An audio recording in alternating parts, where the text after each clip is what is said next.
Welcome back to Mind Your Clutter. Today we have Kitty Kistler on joining us from Pittsburgh. And a little side note about me is that I grew up in Pittsburgh. So Kitty and I go way back because we're cousins. And so I am so excited to share her message and her laughter, because I am sure you'll hear some of that through this podcast, but also her genuine passion for helping you and me and all people around us in becoming happier, kinder humans. And that is Kitty's message. And that is what she's here to share with us today.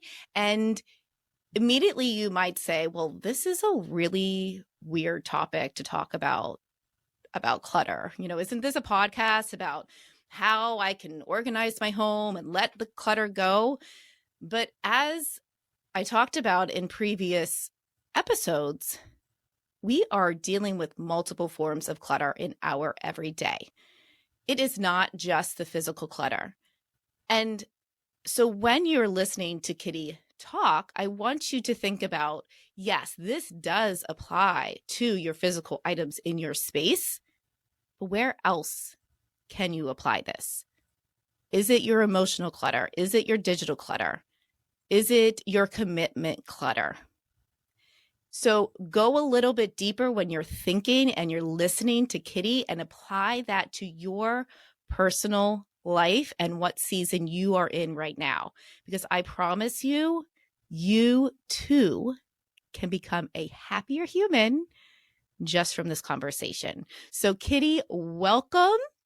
Give us a little background about how you even got to this point. How did you realize that creating this movement of happier humans was speaking to you? I think it's just a lot of life happened, right? So I like what you said about everybody just kind of having a different season in life. And so at the time that I started, so again, I'm in Pittsburgh, the place known for seasons, right? So we go through all four of them. But about 8 years ago, I was on the second wave of babies in the house and life was kind of chaotic. And I just was unsatisfied with where I was. So I left corporate America. Baby stages are hard. I don't care what anybody tells you. That's such a hard stage. And it feels kind of isolating. And so I just went out there and started thinking like, I'm going to take on some side gigs and like just meet some people and do some things. And it always came back to, it didn't matter what product or thing I was trying to promote for someone.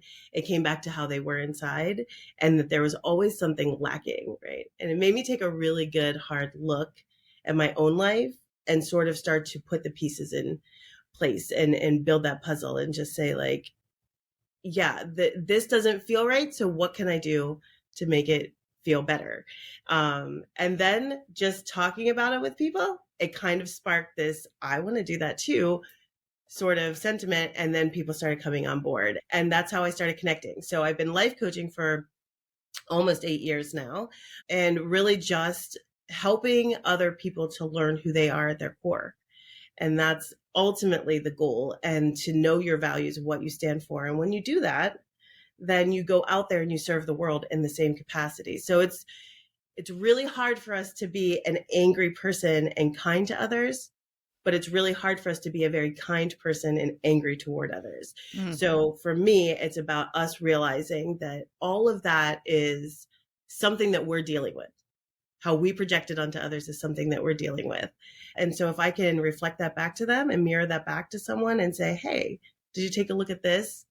Oftentimes they're like, no, I was hurt or I was grieving or I was in pain in some way. And the negative emotions start to go away over time and then the positives start to come in. So how I got started, it was really, I was just on my own journey and we ended up just trying to start a movement to help others to feel that connection to themselves so that they can be a better community of people. Individual impact.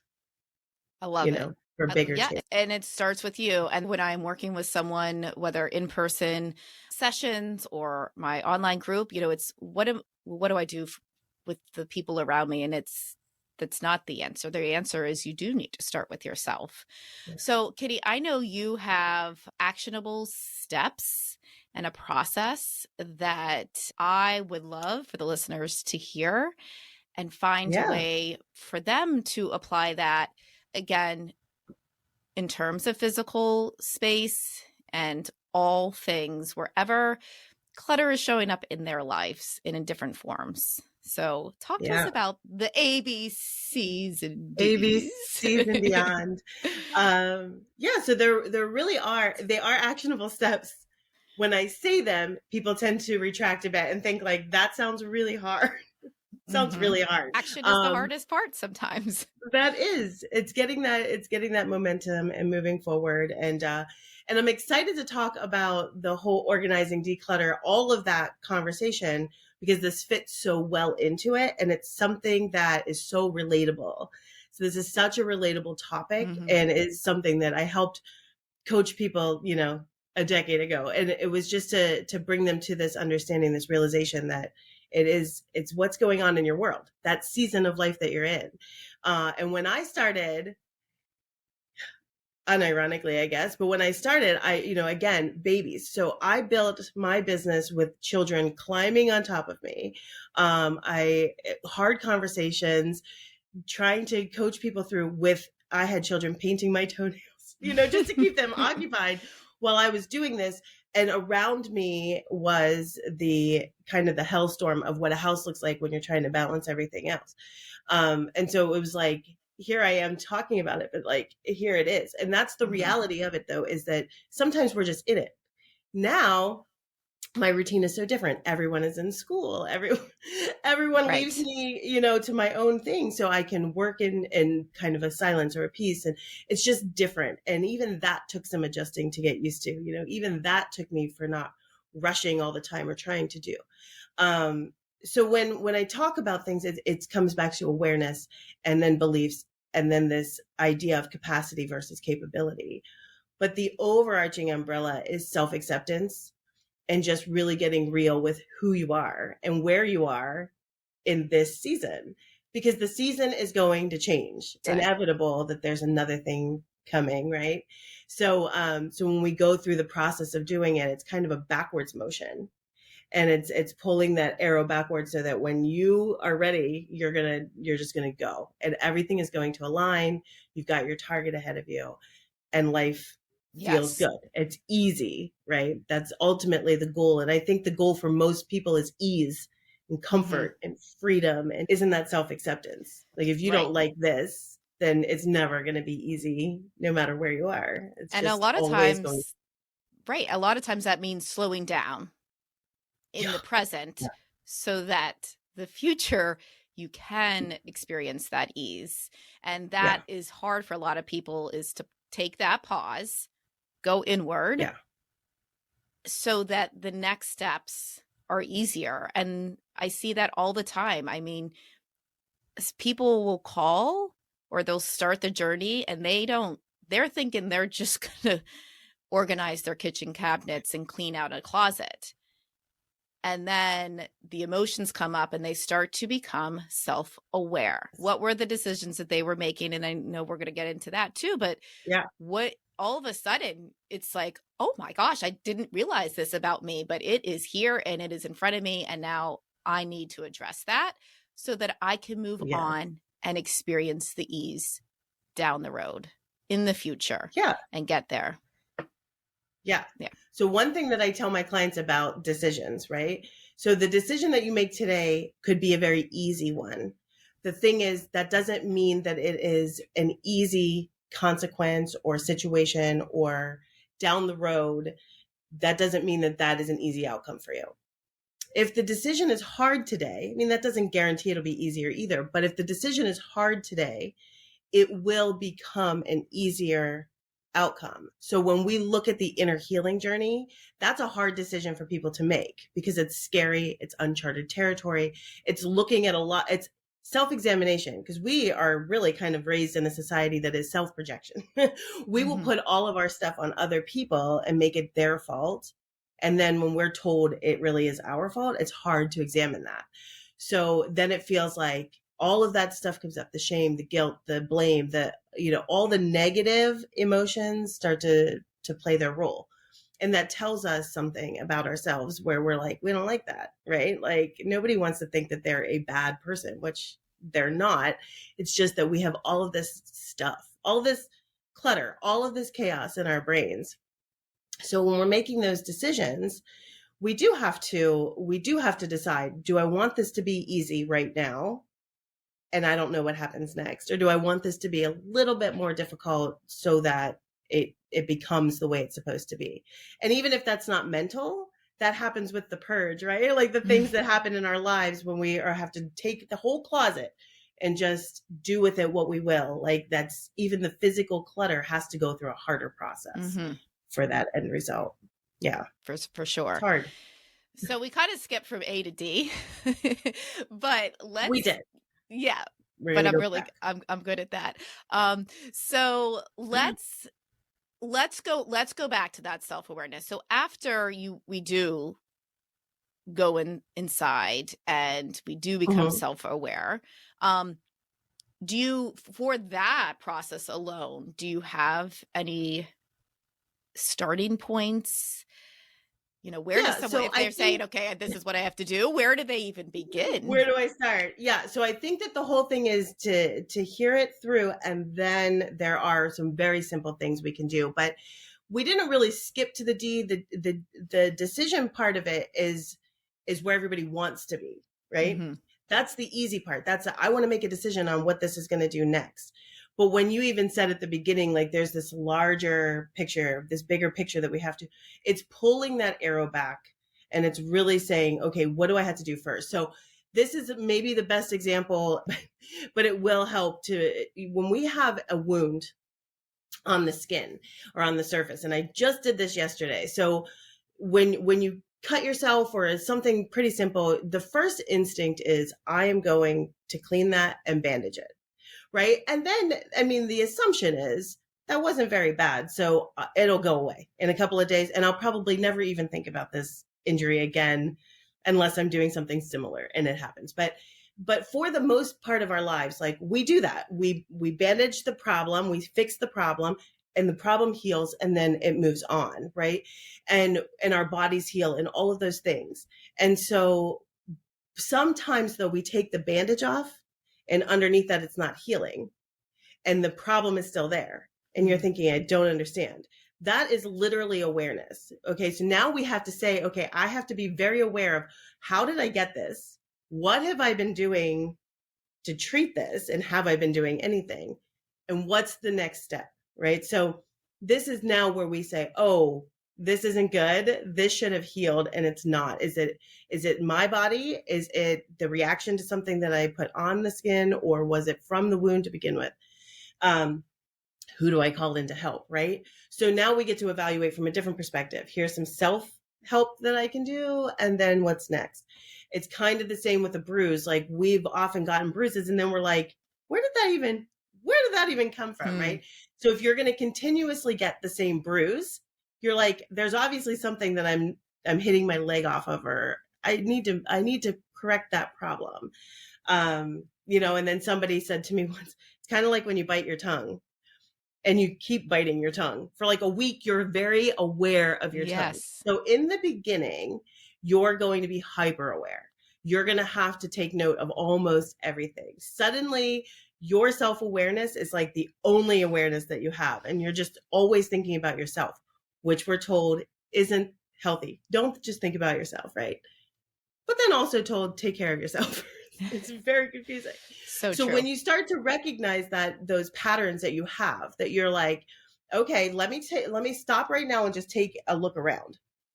I've got a basket of clothes sitting over here, or I have a pile of papers that need done over here. That brings you to the present, right? And in that present moment, you think, wow, this place is trashed. This is a disaster. So that's already starting you off in this negative note that is like, I need to get better at this. I'm being lazy, or I'm a hot mess. How much do we hear people tell us what we are? We have a label for everything. So you're too lazy to do this. You're very disorganized. You're terrible at time management. Your life management skills are awful. You're a hot mess, or you're way too spontaneous. You need to, you need to have structure and routine. Structure and routine, time management, all of those things will work for the person who has just a cut on their hand that needs a Band-Aid. That's when you can bring in a solution that is just some clear bins and some labels, and we say, here, put it like this. And that person's like, yes, this is the thing I needed. This makes it easy. This makes sense. All the other stuff is coming together. But for the person who has something festering under that Band-Aid, those simple solutions are only going to cause more problems, because now they have to either take everything out to put into bins. You're starting in the middle of the process, right? Like you have no idea how that's even going to look for you down the road. You have no idea where this is going. You can't visualize. So if you stop in this moment and you visualize what it's supposed to look like, what it's supposed to feel like, then you can start to be very aware of the things that are around you. So not only just your self-awareness, do I have too much stuff? And why do I have this stuff? Kind of like weight, we hold on to things the way we hold on to weight when we experience trauma. So, and trauma doesn't have to be massive physical violence. It just could be a very simple thing that has traumatized us in some way, that our body is like, no, that is unsafe. It's not safe to give this up, because I'm grieving. If I let go of these items, I lose the memory of the person, right? That is a trauma to us. That grief is a trauma. So when we're stopping and we're evaluating the situation, we become aware of that. Then we're allowed to ask ourselves questions. And we're allowed to say, why am I holding this? Why do I think this is the memory of that person? Like, I have the memory of that person. But also, this is a great time for people like you, the professionals, the coaches, the organizing, the therapists, all of the people that do this work. This is where it's important to pick up, the phone, or to message and say, help me ask myself better questions, or help me guide myself through this, because yeah, I could do it, but I don't know how. Right. And obviously those things haven't been happening. And so when we're in this present moment and we're trying to find the awareness in it, if you stay present, you're going to release the anxiety around it. And here's the thing that a lot of people don't understand, but it makes sense when you think about it, is that the anxiety is only going to come from a past experience that we're trying somehow to reconcile, or from a future worry that we don't even know is ever going to happen. And if it does happen, it might not happen anywhere close to what we thought. So we are worried about something that we have zero control over, or worried about something that we cannot even change. It's already done. It's happened. So what we do is we carry over regret, shame, blame, anger. All of those things are symptoms of things that we've carried over from this wound that happened in the past. And then we try to manifest it in our physical moments, in our present moments, and say, I was mad because my financial situation was crap. So now I'm going to fill my house with things that make me feel better. I can look at it and now I know I can afford this. But why? Is that making you feel better, or does it make you feel like you've kept up with something, or you've met a goal, So not to go too far down that, but it's bringing yourself to the present and just being able to say, I can release anxiety if I stay right here. Because if I stay right here, I can see I've got clutter that needs attention. I've got, some mental things that maybe are coming up for me right now. But when we do that, and when we stay in this moment, then we're able to visualize what we want it, where we want it to go. And that's really ultimately the end goal, right? Is how do I get out of here? So if you're in a season where in that moment, there's 4 kids running through the room and they're just knocking stuff over, you have to realize and recognize that a perfect house isn't going to be for you. It just can't be. It's not going to work. This is also good. And I think the power is in the questions. And most of the time when I am working with someone, I'm asking questions that they never actually thought of. So if you're listening to this, I think one question you can go ahead and start with is, if you are looking at your physical clutter, is it there in your life, and is it connected to something in the past Mm. or your worry in the future? Or is it representing you and your needs and your passions and your likes and what's bringing you happiness right now? And so Yeah. I think if after this, if you do anything and you just take a little tour of your home and start to think about, is this past, present, or future? That question alone is really going to be eye-opening and start that self-awareness process. So I think that wound, that's a great example to start with, and a really good jumping point for this process. Okay, so we've done awareness, right? So now we're So awareness is good. we're hyper aware. Now we're like, we can't unsee it. Right. And even if you're not right. So even if you're not hyper aware, but you're starting to get little hints of, just even if you're just aware of your emotion, right? Like, this is how I feel right now. I'm going to check in every hour and ask myself how I feel. Which sounds crazy, but I had somebody say that. I had a coach a couple of years ago that I was like, I just can't seem to do this one thing. And they were like, okay, at the 20 of every hour, you need to stop and ask yourself, check in with yourself. And I was like, that sounds crazy. But so I did it. And what I did was, you reset it because you can just repeat the alarm. So I just did it for every hour. And I only did it for a couple of days, to be honest, because it was getting annoying. But when you know that you need to constantly check back in with yourself, you're going to then start doing it. Yeah, we try to avoid it too much, right? Because here's where the B comes in. When you become self-aware, when you have to hear the things that have been said in your brain, and then you have to decide if you've said those things or someone else has said those things. So the awareness is great, but now you got to figure out why you believe the things that are being said and fed into your brain. And so if any of my Clear the Clutter Academy current students or graduates, they're probably recognizing this B, belief part, goes along with the first step of the Coco Organized process of clearing out those thoughts and the beliefs that are making you hold on to something. I mean, it can be as simple as, you're the oldest one in the family. It is your responsibility to take this on, and whatever it is, and you hold that and you hold the weight of it, and your decisions based on these beliefs. So totally right there with you on this. And I can see that showing up in a lot of people's minds and in their homes for sure.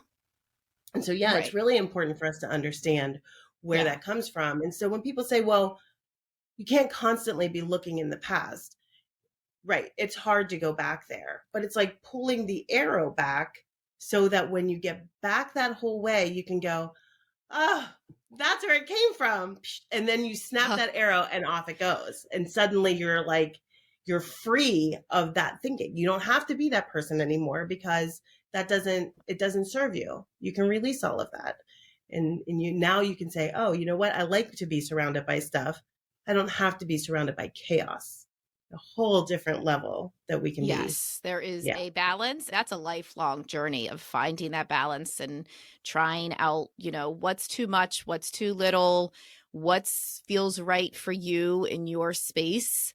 And it might be baby steps and it might be big leaps, but it is all still a process that is going to evolve and change throughout your journey and into the different seasons of life. It does change. It does evolve over time, and it feels easier. It feels like it can be a maneuverable function, right? Where I am right now and where you are right now, and what our calendars are allowing for or not allowing for, what our spaces, like what is the stuff that I can have in my home right now versus the stuff that just does not make sense. Like, what is my capacity, right? And that, Kitty, is, I think, the message that really is such a fresh perspective on where we start in getting to that next step of ease and bridging the self-awareness into what capacity we have at hand.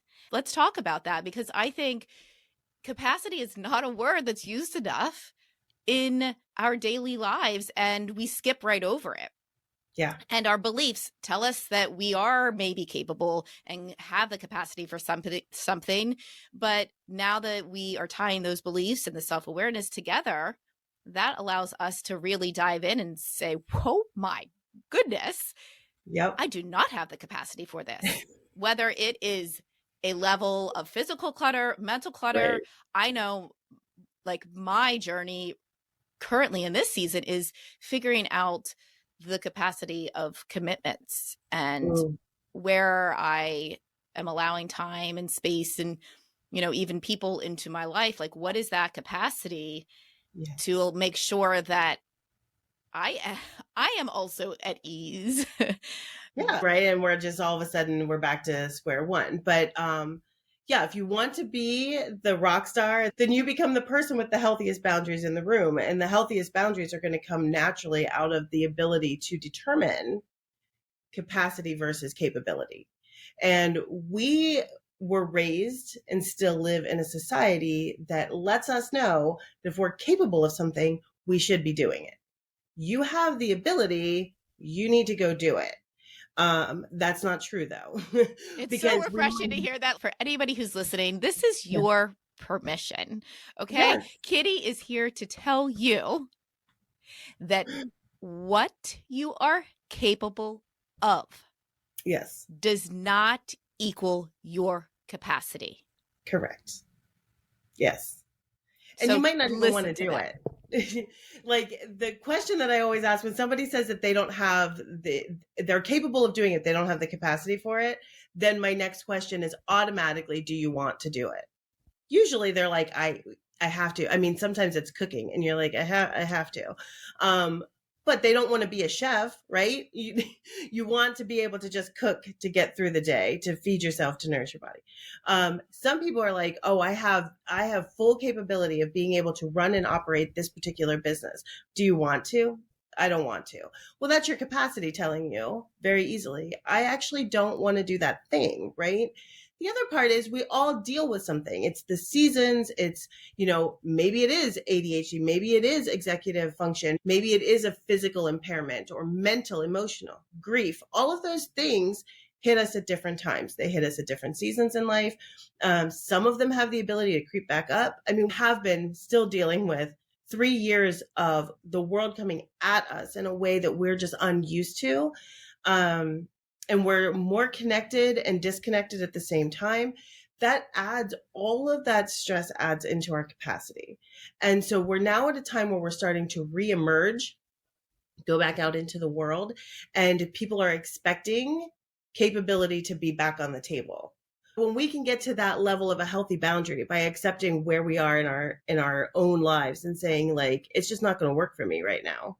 That's a very honest out. You're not lying to anyone.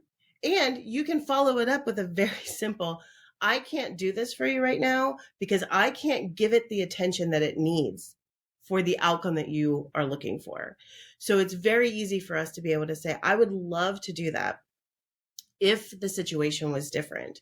But right now, I mean, we're into summer, that's hard for some people because their kids are at home now. Or it could be, well, we're college searching, or we're moving our child to college. That's a lot of emotional chaos going on too. And there's a lot of pieces of it. So you have to get real with yourself so that you can say to the world, like, I'm going to show up, but I'm just not showing up in that way. And the things that you've done, look at all the people who start, they have friendships from the time their kids are little. But once everybody starts getting busy and doing things, you're like, I should be a better friend to them. Sure, but do you have the capacity to keep up with all of these friendships? Turn it around for a second and ask yourself, are they keeping up? Because we're all just trying to survive, right? And so the people who are thriving in this world are the ones that say, I accept that I can't do it all. I just have to accept it. And when we start with boundaries from the very beginning and we say, nope, I'm not letting more stuff into my house. It's kind of like what they tell you when you're doing a finance budget. They're like, don't cut out everything all at once.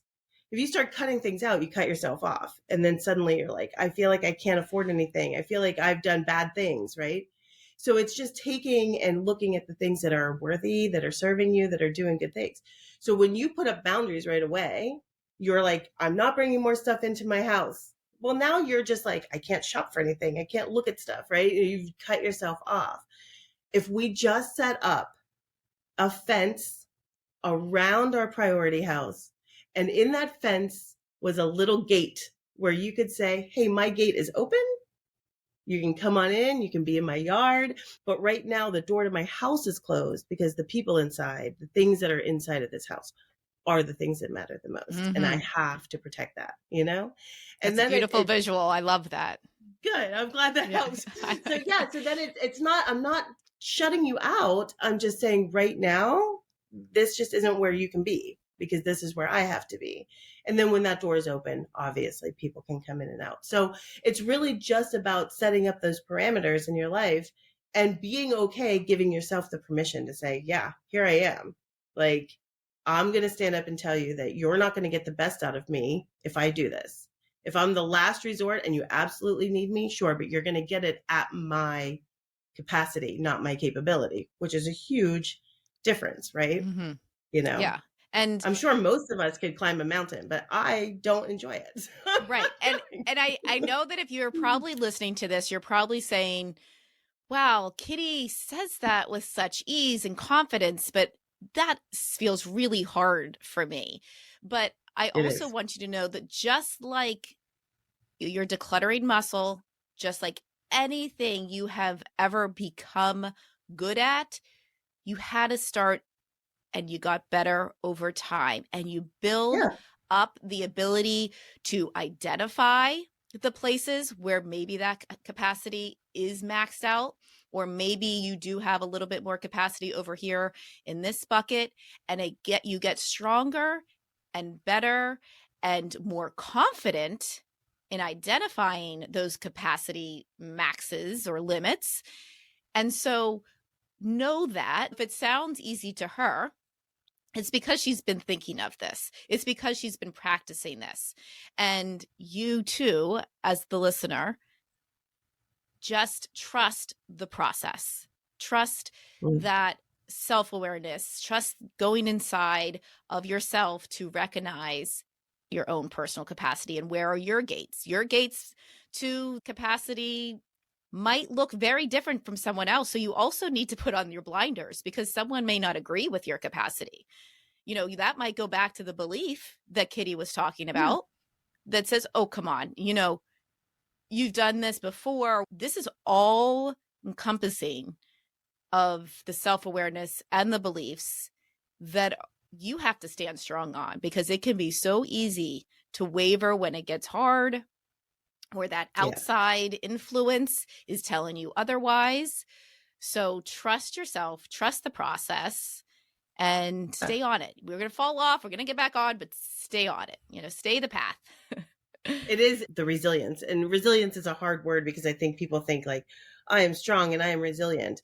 But resilient is more about that consistency, right? It's about just, like you said, sometimes we do need to rest. So let's put in a really good system that allows us 3 good weeks and a rest week. But during the rest week, we still are following some form of system because we know it's harder to get back on the wagon than it is to stay on it. It's better. Absolutely. And that's the reset that I talk about a lot too. And so like to get really specific in terms of like physical clutter, how does that apply to your physical clutter? Your capacity to deal with items in your home could be very different from a friend or a family member's who has more of a capacity to stay on top of keeping things in order or preventing the clutter from building up. So you need to recognize that. What is your physical item capacity? Is going to look different for every single person. And it's going to look different Yes. in different items. One person might have a physical capacity for shoes or no physical capacity for shoes, and the next person might have no physical capacity for books. Everyone, it's going to look very different. And that's, again, you need to practice, try it out, try it on. Like when is it starting to feel like you're overflowing?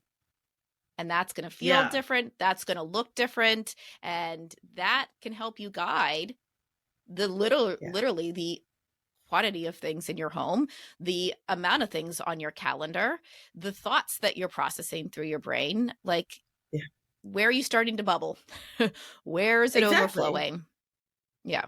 I like that you say feel, because so I do a lot of work with intuition and intuitive coaching, but even without getting into all of that, if you can feel it, you will do better. So when you feel like you're suffocating in your environment, you are suffocating in your environment. You're not going to be thriving in that, right? You're suffering in some way. If you feel like you have freedom to move around, I mean, they've done studies, right? That if your house is not cluttered, that you tend to weigh less. And it's crazy, but it's not, because at first you're thinking, oh, that's a great way to lose weight. But it's because your emotion, you have freedom to move throughout your house, right? Um, there's safety that comes from that too, that feeling of safety. If you can sit down and relax without feeling like you have 1,000 things to do, then you relax differently. You actually rest. You don't regret it. You don't sit there and blame yourself and tell yourself that you got to get up and do something else. Like, so when we are feeling our environment to be safe, to be free, and to be following that desired path, like when we are like, I want to live like this. Okay, so what do you need to do right now? What decision do you need to make right now that helps you to get there? And it could be a very simple decision. I mean, that could be where they're like, I'm calling Maggie right now Yep. because I need to live this life, right? Or it could just be, like I said, taking a look at what's going on around you and thinking, well, I can see 4 things that could go in the trash immediately, and I'm going to pick those up. So I know that we really took the bulk of this conversation into capacity, and hopefully we have not pushed anybody's capacity in doing so. But I really thought that word alone, I want anyone listening is to take that, pocket that word, and see where it is applying in your everyday life and thoughts and beliefs and commitments. So is there anything else we need to know, Kitty, about this process before we close out today? No, I think it really just comes down to accepting who you are, and where you want to go. And it's okay that it doesn't look like what somebody else tells you. And it's okay if you do it in a way that feels better for you. And it's so cliche to be like, don't keep up with the Joneses or stop comparing yourself to others. And I mean, these beliefs that are inside of us don't just come because we have social media and access to other people's lives. These beliefs that are inside of us come from, I mean, sometimes before we're born, sometimes from just, our lived experiences. And it's okay for us to sort of dismantle that and interrupt that pattern and think, this is the way it was always done before, but I want to do it different and I want to do it better. And I'm going to do it in a way that makes me happy. And what you'll find out is that it becomes very easy to maintain a home, to maintain a schedule and a calendar, to maintain relationships with people, to be able to say no without feeling like you're going against your own value system. It becomes easy to do the things that you want to do because you've accepted who you are. And like I said at the beginning, like an angry person it's hard for them to be kind, but a kind person, it's hard for them to be angry. So when you go through these systems and you realize that, I want to be a happier person, what doesn't make me happy is going to show up really easily. And then you're going to be able to say, well, I accept that I want to do it this way. And it becomes a whole different ballgame. And it becomes really awesome And because then suddenly people are like, how did you do it? What's your secret? Right. right. And I know that Everything we else. talked about all this then leads into like the decisions you're making based on, Yeah. you know, this awareness and breaking down those beliefs and identifying the capacity. So Right. it's what's your next decision? Where are you making change for the better?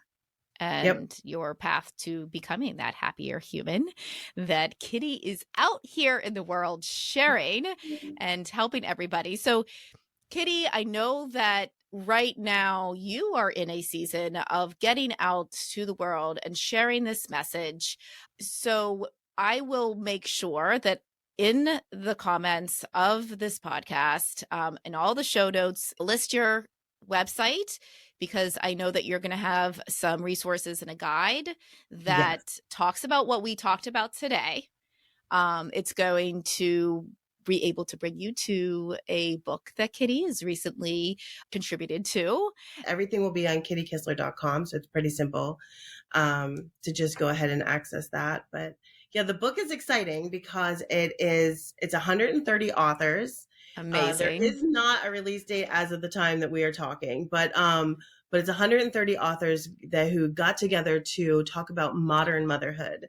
So you want to talk about dismantling some things. It's about how the world has changed, and it's talking about how we are right now able to do life different because of awareness and belief and learning our capacity. And so that's really awesome. It's going to be, or it is already, a world record, which is exciting. So fun. So I don't have too many details that I'm allowed to share at this time. But once you access the site, everything will be up and on there, and hopefully there will be a release date. And obviously, if you follow me on social, the updates will be in real time. Yes, and I will certainly follow that on my Instagram account, Chesterfield Organizing Co. And you can be found at Kitty Kistler. I can't wait to share this message with everybody. And we just might have to have you back. We have just started. Thank you, Kitty. Thank you. Thank you so much for tuning into the Mind Your Clutter podcast. If after listening, you've gained even just a boost of motivation to start thinking about your clutter and taking action to clear it, I would love to hear from you through email or an Instagram DM. And if you haven't done so already, subscribe to the podcast and leave a rating and a review so we can continue to grow and inspire others just like you to mind their clutter. In the meantime, I'll be here cheering you on in your next step forward with living with less clutter and more you.